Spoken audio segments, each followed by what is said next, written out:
Specifically, you'll learn about the following topics in this module. How to test strings for specific content with string functions, and how to test numbers for their type and if they are safe. And finally, you'll learn what symbols are in JavaScript and what you can do with them. Are you ready for another module? Alright, let's go. Here we are in Visual Studio Code, in the JavaScript file of our loan application.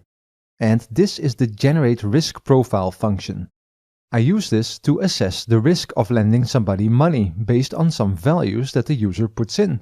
The risk is expressed in a number and later on translated in a text that says if the risk is low, medium or high. You can see that here, and it changes depending on the input. Okay, so the first thing I use to assess the risk is finding out if somebody is a doctor, PhD or medical doctor. Of course, that's a silly thing to test on, and I hope that your bank does this differently, but hey, it works for the demo. I test the applicant name, which also includes the title, like PhD or MD, and I use the string.search method for that. This returns the position of the value within the string and returns -1 if it doesn't find anything. This results in a lot of searches and is not the most readable solution. Let's change this. Instead of using string.search, I can determine if the user has entered the doctor title by using string.startsWith, because doctor is always at the start of a name, or at least that's what I'm assuming. This returns a boolean if it finds the value doctor, and it should also test for doctor in capitals. That is silly. You know what? Let's do this. I'll trim the string so that I remove any white spaces at the beginning and end of the string, and then I will use 2 lowercase to make the string lowercase. Now I only have to match the lowercase value. That makes things a lot more compact. So I'll implement the rest of the values as well, including different variations, like PhD with a period in between. And I assume that MD is always at the end of a name, so I'll use string.endsWith to test for that.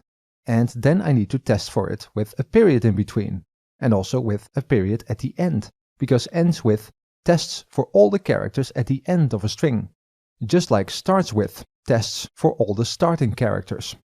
Alright, now I can remove all of this and make it a lot simpler. I just have to test if these are true, as they will be boolean values. And if they are, I lower the risk. Nice.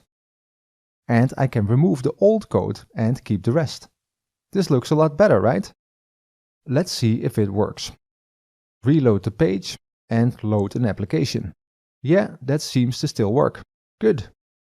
Finally, let me show you this. StartsWith and endsWith take an optional parameter of position or length. For endsWith, this parameter indicates the length of the string to search.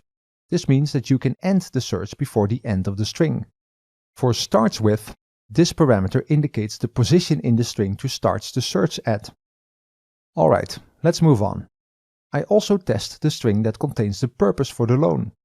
Here, people tell us what their purpose is. If I find any keywords, like house or vacation, the risk will be influenced.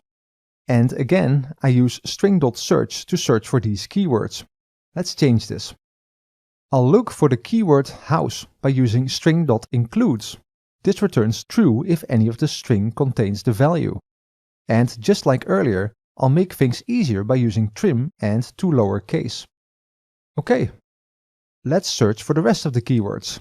I'll search for holiday, like this. And I'll also search for vacation here. And finally, I'll search for business, as I want to know if the loan will be used for a business. Cool! I can get rid of this and just test for house. The same goes here. I can just test for holiday or vacation. If any of these are true, the risk increases by 3. And finally, I'll test for business here. And that's it. I can get rid of the old code. Again, this looks much cleaner and is much more readable.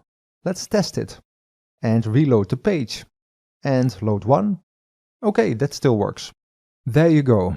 You can use string.startsWith and endsWith and string.includes in addition to functions like string.search to find values in strings. And you can make things easier by using string.trim and to lowercase or to uppercase. Let's talk about testing numbers. Here, in the getLoanApplicationData from inputs function, I take data from the input fields in the page and create a loan application object with it. This function is used in here, in the validateApplication function. It gets the loan application and checks if all the fields are inputted correctly. For instance, by looking at the application date of birth. If that is undefined, the date wasn't entered, and the user can't save the application. Let's try that. I'll modify an existing application. Let's type letters in here instead of numbers and try and save it. Oh, that worked. It has been added to the list. Let's see that. Oh, it didn't really work. The date is scrambled and the fields are filled with not a number values. Let's try something else. I'll clear the fields and I'll type in a date with letters. This also calls the validateApplication function. This is actually seen as a valid date once all the fields are filled in. Okay, well, let's see why that happens. That should be here somewhere. This is it. I get the values for month, date and year from the input fields here. And then I check if they are empty or not. And if not, I create a date, regardless of what's in the values. That's what is going wrong. Okay, let's fix this. Instead of checking if the string is empty, I can check if it contains a number with number.isInteger, like this. This returns true if the number is actually an integer, and false if it isn't. And I'll do that for all the values. Okay, let me make it a bit more readable. And save it and test it.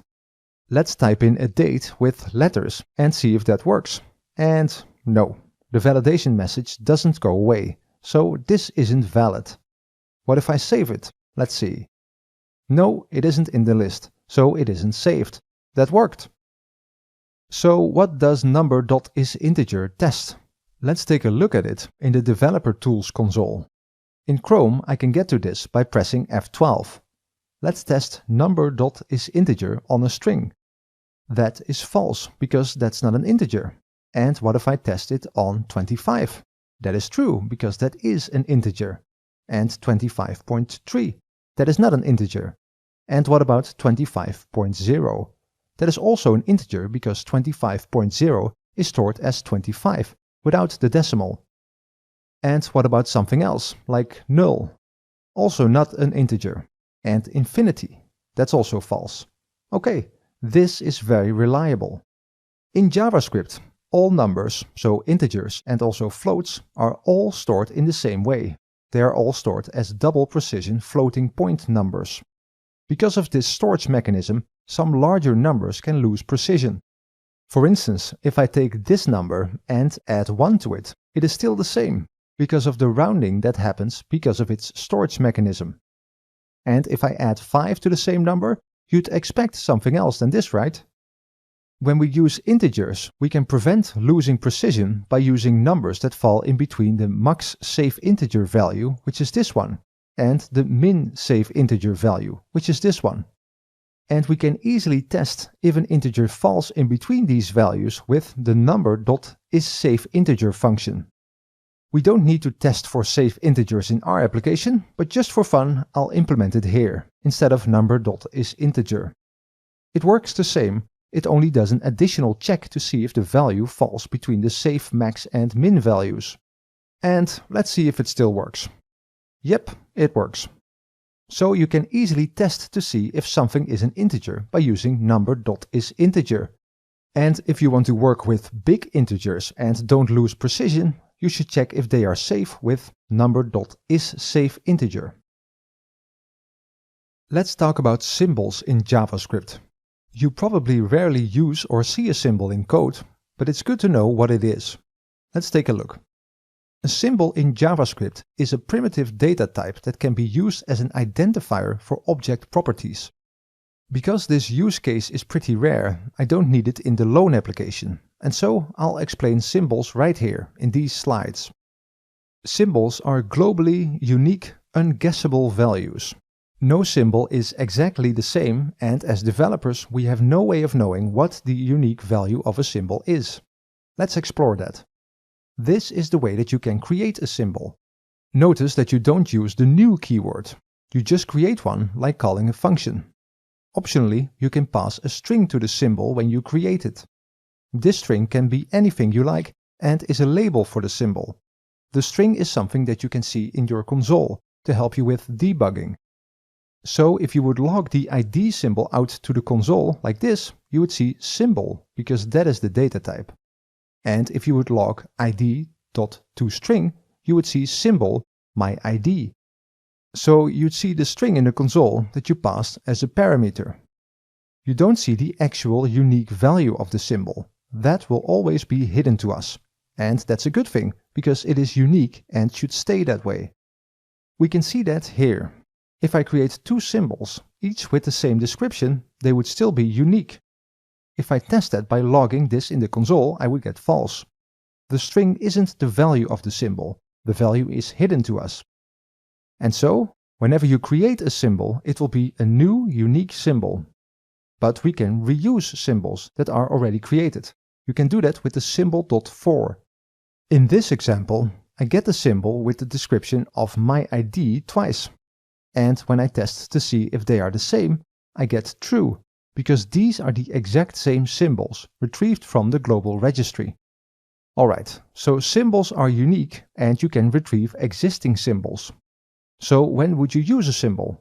Well, you can use them to create a property on an object, like this. The object has a name property and one that has the unique value of a symbol as its name. We don't know and we shouldn't care about what the value is. We can access the property using the symbol, like I do here.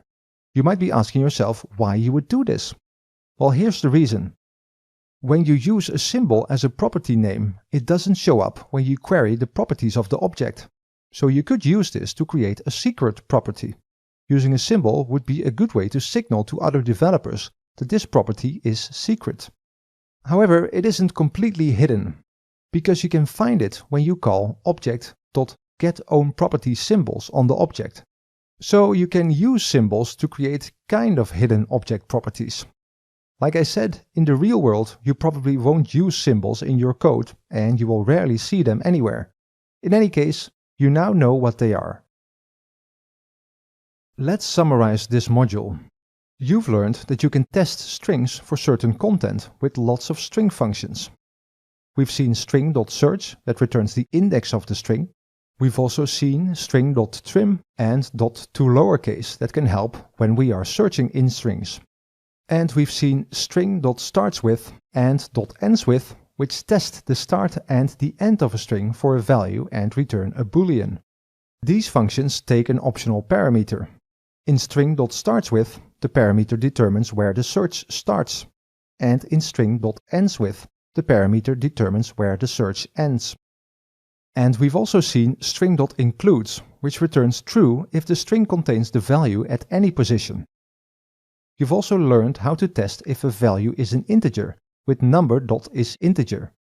This returns a boolean that says if the value is a true integer and even returns true for 25.0, which is stored as 25. We've also seen that large integers lose their precision due to the way that they are stored. You can make sure that integers are safe from losing precision by testing them with the number.isSafeInteger function. And finally, you've learned what symbols are in JavaScript. They are objects with a unique value that you can never access. And you can use symbols as parameters in objects that are somewhat hidden. Alright, that's it. I want to leave you with some resources that you can use to learn more about the topics in this course and JavaScript in general. Again, I'll point out the Mozilla Web Developer documentation, which is really good. And also the W3 Schools docs,